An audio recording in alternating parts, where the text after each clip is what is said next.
આજે આપણે વટાણાનું શાક બનાવીશું. મેં એમાં વટાણા લીધા છે, લીલી ડુંગળી છે, આદુ, લીલા મરચાં, લસણની પેસ્ટ છે. એમાં મેં મરચું લીધું છે, મીઠું છે, હળદર છે અને ધાણા જીરું છે. એ આપણે પાણી નાખીને મિક્સ કરીશું.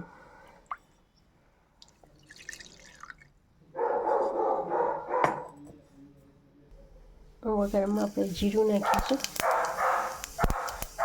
હિંગ નાખીશું, પછી આદુ લીલા મરચાં નાખીને મિક્સ નાખીશું.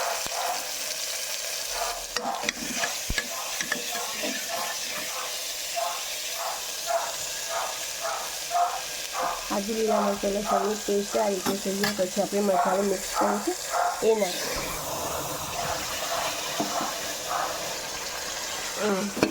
મસાલો આ રીતે સંતરાઈ જાય એટલે આપણે અંદર ડુંગળી નાખીશું.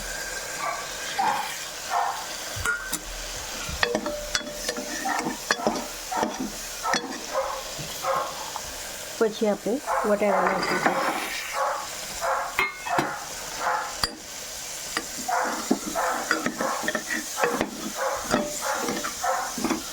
એના અંદર આપણે થોડું પાણી નાખીશું.